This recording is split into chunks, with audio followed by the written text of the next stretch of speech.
Like, there's a lot. Most people in the industry are related. Yeah, that's crazy. Isn't that interesting? Bloodlines. Yeah. Think about it. Look at Wanye right now with his sons. Yeah. I still don't understand why he signed them to marry. I don't get it. The can't read. Real life.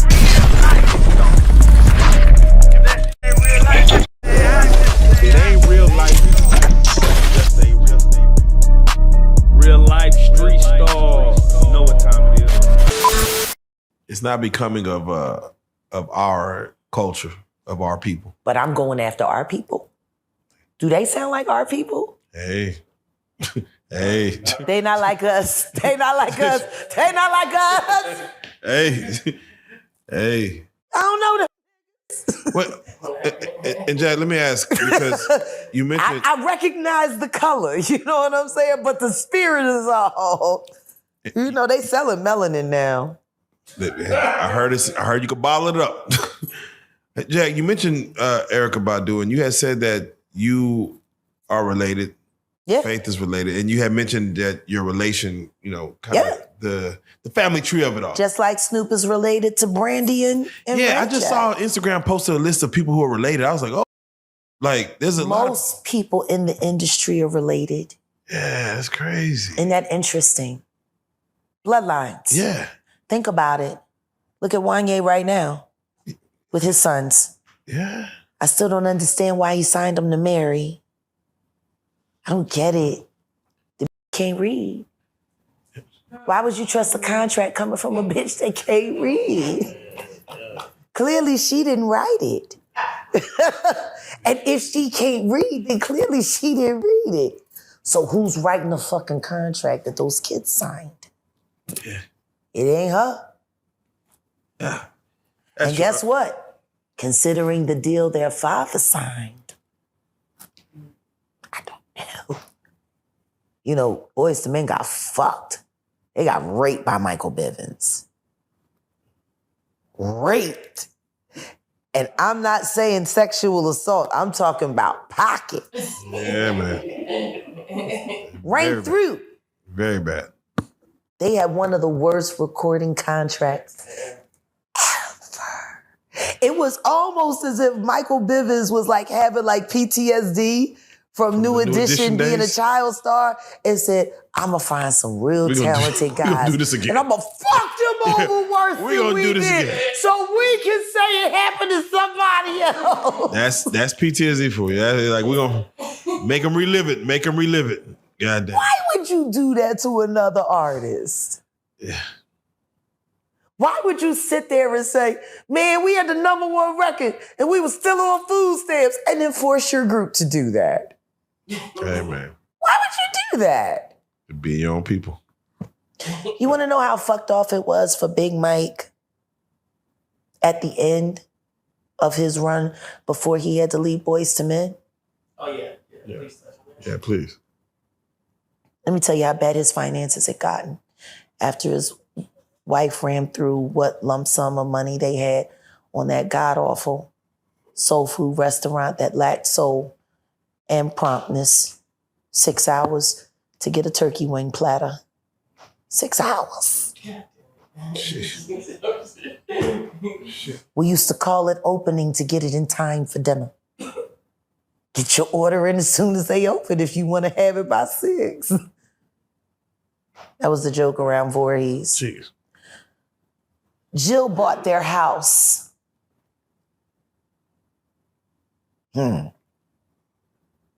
She got it cheap. It would have been a $750,000 home back then, but they were forced to knock $250,000 off the top because of the structural damage. Apparently, they weren't able to take care of that home. It was riddled with termites. He said the only thing holding it up was the paint. They needed the money. So Jill squeezed. And they sold that house for very much more than $400,000 less what it was worth. and they broke even. So, Is it the way you hate me, baby? That was my cousin Alma that sang that. oh, Yeah. oh. The apple don't fall far. You don't want to diss me, The apple don't fall far. You don't want to diss me. I know you. Bitch. Wait a second. Did you hear what I just said? Michael Bivins fucked over Boys to Men. And when Big Mike got sick, apparently there wasn't enough money available to help them through their hard times. That's how it goes. They didn't even promote that soul food restaurant. Damn. I mean, I can understand why it was some nigga shit, but maybe if they had got some real help, maybe they could have hired somebody to come in and help manage it. But no, they had to be a self-ran business because they couldn't afford to hire anyone. Why not? Like, why was there not a moment where Michael Bivins said, I really did fuck y'all over. I see this nigga struggling, and this shit that happened to him ain't even his fault. Yo, nigga, let me slide y'all $5 million. Just because. For you and your family, say your house. No. He was left to go bankrupt and be forced to sell to a vulture like Jill Scott, who was also an artist and knew how bad that family was struggling and took that as an opportunity to get a very, very large-scale home in a lovely, lovely white Jewish neighborhood for cheap. Oh, okay. Whoa. I mean, I'm just like, you could have said, I know you guys don't want to walk away from your home, but at least let me pay you full value because I got the money. And I want to see y'all be okay. She knew they were going to have to forfeit on that mortgage, and she squeezed. She was kinder to that damn dog. Oh, man. Putter? What's his name? Flutter, yeah. Putter, God You gave the dog an idiot name, and you wonder why he's shat in your shoe. The fuck is Plutter? What does that mean? Yeah, Oh, it's the sound his feet make. That's your fault, bitch. You named him nothing. How you gonna... like, Plutter, I used to hate that shit. And he hated kids. And he barked at people's feet. Like, he was fucked up. Oh, man. I can see why Lizelle says she shouldn't make no babies. Oh, man. I mean, that was her husband. So, He should have known her best. yeah, let me She say wrote a whole this. song about it. It was a hit record. Want to hear it? It's not for rich.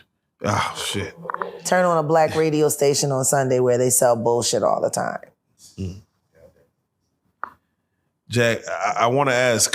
Nothing progressive. I have to say, most people that watch our interviews or your interviews as of late, the main question that comes up is, how does she know? Was she there? So Yeah. I want to do it like this. I'm gonna name some names. Sure. And I want to know, were you around them? Sure. I would like to start for what everybody knows is Jay-Z. What about him? Were you around him, and what capacity were you around him? Was it strictly? Was it only NDAs unplugged? in my life. Okay. Both of them were with Mr. Carter. Ask me what you want to know, and I'll answer what I can. Let's just start with the base level. Business, personal. Both. Both. And spiritual. And spiritual. Okay. We believe in the same power. We don't believe in appropriating it the same way. Can I ask you this? For you, did you take did you find joy in the business or pleasure? And when you answer that, I'm going to flip it on him. Do you feel he found joy in the business or pleasure part of that?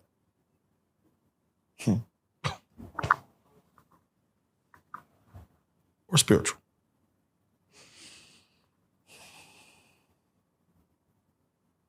He is the most shameful thing I've ever done. There is nothing that I experienced with that person that has not inspired shame except for Unplugged. That was the purest moment. For me, it was all done in love for music, love for all that was there, love for the culture. I hate the fact that we did it all for a culture vulture. For someone who never truly had the capacity to appreciate that moment in time, to steal it from the masses, to hide it, to cloak it. I put it up on Philadelphia last year when we launched. You know how many people came to the network to see that show that they never got to see? You know what's great about this year? I still got the footage. There you go. There you go. And in 1 week, Jay-Z Unplugged, the actual whole concert, from beginning to end, will be viewed and able to be viewed on realjag.com. Come and see the history. Come and see the power of that moment, the amazing things that we did with our bodies and our minds and our spirits. There was not one person in that room that was not elevated that night.